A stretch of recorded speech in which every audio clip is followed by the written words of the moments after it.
आइए जानते हैं आज की कुछ प्रमुख अंतर्राष्ट्रीय खबरों को। पहले एक नजर आज की हेडलाइंस पर। आर्मी ने गलवान के पास एक्टिवेट बढ़ाई, घोरों पर हो रही पेट्रोलिंग। सीजेआई बोले सच झूठी खबरों का शिकार हो गया। राहुल गांधी ने विदेशी जर्मी से मोदी सरकार पर फिर बोला हमला, कहा हमारे लोकतांत्रिक ढांचों पर हो रहा है बर्बर हमला। नए वायरस की दस्तक, खांसी में सिरप दवा कुछ नहीं आ रहा है काम। जेपी नड्डा ने चीन की तारीफ वाले बयान पर राहुल गांधी को घेरा, न्यू लुक पर भी कसा तंज। ओआईसी में जम्मू कश्मीर की चर्चा को भारत ने किया खारिज, कहा पाकिस्तान कुटिल तरीके से वैश्विक मंचों पर उठाता है मामला। पार्टी हमारी मां है, त्रिपुरा ही नहीं पूर्वोत्तर के इतिहास में पहली महिला मुख्यमंत्री बनेगी प्रतिमा भौमिक। 22 साल से मायके नहीं गई पत्नी नाराज है, छुट्टी दे दो, पुलिस इंस्पेक्टर का लेटर वायरल। नेपाल के पीएम 5000 मौतों के लिए जिम्मेदार, सुप्रीम कोर्ट ने याचिका दर्ज करने का दिया आदेश। श्रद्धा कपूर ने एयरपोर्ट पर लगाए ठुमके, पेपराजे के साथ तू झूठी में मक्कार के गाने पर किया डांस। और मुंबई इंडियंस ने पहले मैच में हासिल की धमाकेदार जीत, गुजरात जॉइंट को 143 रन से हराया। इंडियन आर्मी ने लद्दाख में लाइन ऑफ एक्चुअल कंट्रोल यानी एलएसी के पास निगरानी बढ़ा दी है। यहां तैनात सेना के जवान गलवान घाटी और आसपास के इलाकों में घोरों से पेट्रोलिंग कर रहे हैं। आर्मी ने कुछ तस्वीरें जारी की है जिसमें सेना के जवान गलवान के ऊंचाई वाले इलाकों में क्रिकेट खेलते दिख रहे हैं। 15 जून 2020 को गलवान घाटी में भारत चीन के सैनिकों के बीच झड़प हुई थी। आर्मी के एक अफसर ने न्यूज एजेंसी से बताया कि लद्दाख में एलएसी और गलवान घाटी के पास तैनात जवानों ने संभावित चीनी हमले को रोकने के लिए बॉर्डर एरिया का सर्वे करने सहित कई एक्टिविटीज में हिस्सा लिया। विदेशी धरती पर मोदी सरकार के खिलाफ जारी अपने अभियान के तहत कांग्रेस नेता राहुल गांधी ने शनिवार को एक बार फिर तीखा हमला किया। उन्होंने आरोप लगाया कि भारतीय लोकतांत्रिक ढांचों पर बर्बर हमले हो रहे हैं। उन्होंने ये भी कहा कि देश के लिए एक वैकल्पिक नजरिए के इर्द गिर्द एकजुट होने के लिए विपक्षी दलों में बातचीत चल रही है। कांग्रेस के पूर्व अध्यक्ष ने आरोप लगाया कि भारत में आवाज उठाने वालों के खिलाफ दमन की कार्रवाई हो रही है। बीबीसी के खिलाफ हालिया आयकर सर्वे की कार्रवाई को उन्होंने का एक उदाहरण बताया। उन्होंने कहा कि देश को खामोश करने के भारतीय जनता पार्टी के प्रयासों के खिलाफ उन्होंने भारत जोड़ो यात्रा की थी। देश में बदलते मौसम के साथ यह महसूस किया जा रहा है कि लोगों में खांसी के मामले बहुत अधिक बढ़ रहे हैं। क्या ये किसी नए वायरस की दस्तक है? इस सवाल का जवाब ढूंढने के लिए एक न्यूज चैनल की टीम ने कई डॉक्टरों से बातचीत की।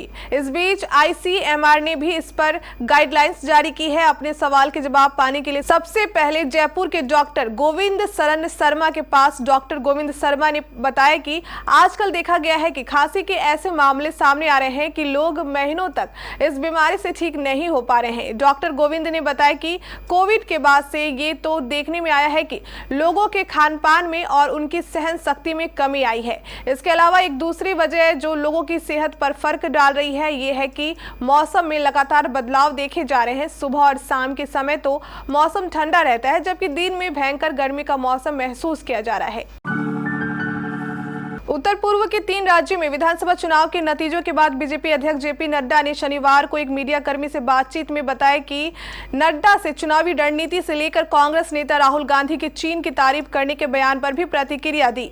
नड्डा ने राहुल के न्यू लुक पर भी टिप्पणी की है। जेपी नड्डा ने 3 राज्यों के चुनावी नतीजों पर कहा कि ये रिजल्ट 2 दिन के नहीं है, ये पीएम की दूरदृष्टि की सोच, संकल्प और कड़ी मेहनत के बाद मिले हैं। नॉर्थ ईस्ट के 8 राज्यों में से 7 में बीजेपी सरकार में शामिल है, जिसमें से 5 में हम रिपीट हो चुके हैं। ये बताता है कि जब मोदी पीएम बने तब नॉर्थ ईस्ट के देखने को नजरिया क्या था। बंद, ब्लॉकेट, टारगेट किलिंग, ये वहां के बारे में लोगों की सोच थी। इस्लामिक सहयोग संगठन की बैठक में जम्मू कश्मीर को लेकर चर्चा को भारत ने अनावश्यक करार देते हुए उसे अस्वीकार कर दिया है। भारत ने कहा कि जम्मू और कश्मीर भारत के केंद्र शासित प्रदेश हैं। पाकिस्तान अपनी कुचिल कार्य योजना के तहत समय समय पर अंतर्राष्ट्रीय मंचों पर उनकी चर्चा करता रहता है। संयुक्त राष्ट्र मानवाधिकार परिषद के 52वें सत्र में भारत के अस्थायी मिशन की प्रथम सचिव सीमा पुजानी ने ओआईसी प्रतिनिधियों द्वारा जम्मू कश्मीर के उल्लेख को पूरी तरह से अस्वीकार कर दिया। उन्होंने कहा कि ओआईसी के बयान में भारत के केंद्र शासित प्रदेश जम्मू और कश्मीर का अवांछित उल्लेख किया गया है, उसे हम खारिज करते हैं।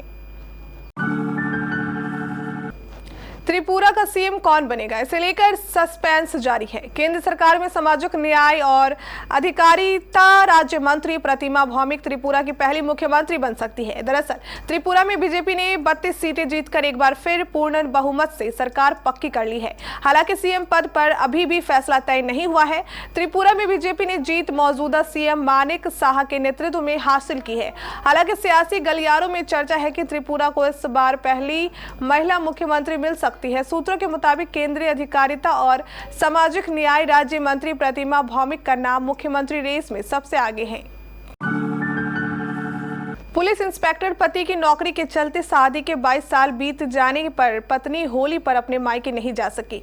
इस साल उसने जिद पकड़ ली है कि होली पर मायके जाना है और साथ ही अपने इंस्पेक्टर पति से साथ चलने की जिद की। पत्नी की जिद के आगे बेबस इंस्पेक्टर ने एसपी से 10 दिन की छुट्टी मांगी। एसपी ने 10 दिन तो नहीं लेकिन 5 दिन की छुट्टी भी दे दी, मगर अब इंस्पेक्टर का एसपी को छुट्टी के लिए दिया प्रार्थना पत्र तेजी से सोशल मीडिया पर वायरल हो रहा है, क्योंकि इंस्पेक्टर ने छुट्टी के लिए जो वजह बताई है वह बहुत ही अलग है। इंस्पेक्टर के साथ ही पुलिसकर्मी भी इस वजह को सबसे अलग बता रहे हैं। मामला यूपी के फर्रुखाबाद के फतेहगढ़ की है। कोर्ट ने विद्रोह के दौरान 5000 लोगों की मौत की जिम्मेदारी लेने पर प्रधानमंत्री पुष्प कमल दहल प्रचंड के खिलाफ एक रिट याचिका दर्ज करने का आदेश अपने प्रशासन को दिया है। सुप्रीम कोर्ट प्रशासन के उनकी याचिकाओं को खारिज करने के फैसले के खिलाफ 2 अधिवक्ताओं द्वारा दायर एक मामले की सुनवाई करते हुए न्यायमूर्ति ईश्वर प्रसाद खातीवारा और हरि प्रसाद फुयाल की खंडपीठ ने शुक्रवार को अदालत प्रशासन को याचिका दर्ज करने का आदेश दिया। वहीं सुप्रीम कोर्ट के प्रवक्ता बिमल पोडेल ने कहा कि शुक्रवार खंडपीठ ने याचिकाओं को दर्ज नहीं करने के सुप्रीम कोर्ट प्रशासन के फैसले को रद्द कर दिया। संघर्ष के पीड़ित वकील ज्ञानेंद्र आरान और कल्याण बुदाठोकी ने अलग अलग याचिकाएं दायर की थी, लेकिन अदालत के प्रशासन ने पिछले साल 10 नवंबर को उन्हें दर्ज करने से मना कर दिया था। बॉलीवुड एक्ट्रेस श्रद्धा कपूर इन दिनों अपनी अपकमिंग फिल्म तू झूठी में मक्कार का लगातार प्रमोशन कर रही है। हाल ही में उन्हें मुंबई एयरपोर्ट पर स्पॉट किया गया, जहां उन्होंने पेपराजी के साथ डांस ही नहीं बल्कि एक फैंस के साथ केक भी काटा है। दरअसल कल यानी 3 मार्च को एक्ट्रेस का 36वां बर्थडे था। इस खास मौके पर उनके फैंस श्रद्धा के लिए एयरपोर्ट पर केक लेकर पहुंचे थे। इस वीडियो में श्रद्धा एयरपोर्ट पर अपनी कार से बाहर निकलती हुई दिख रही है। इस दौरान वह कैजुअल लुक में नजर आई, जहां उन्होंने एक मीडिया पर्सन के साथ अपनी फिल्म के गाने सो मी द ठुमका पर डांस किया। श्रद्धा का ये अंदाज फैंस को काफी पसंद आया। इसके अलावा एक्ट्रेस ने एक फैन के साथ केक भी काटा।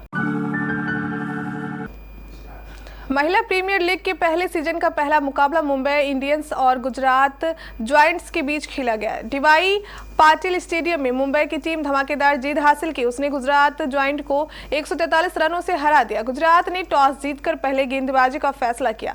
मुंबई ने 20 ओवर में 5 विकेट पर 207 रन बनाए। जवाब में गुजरात की टीम 15.1 ओवर में 64 रन ही बना सकी। मुंबई इंडियंस ने महिला प्रीमियर लीग की शुरुआत धमाकेदार अंदाज में की। उसने पहले मुकाबले में गुजरात जॉइंट को 143 रन से हरा दिया। मुंबई की मजबूत टीम के सामने गुजरात के खिलाड़ी बेदम नजर आए।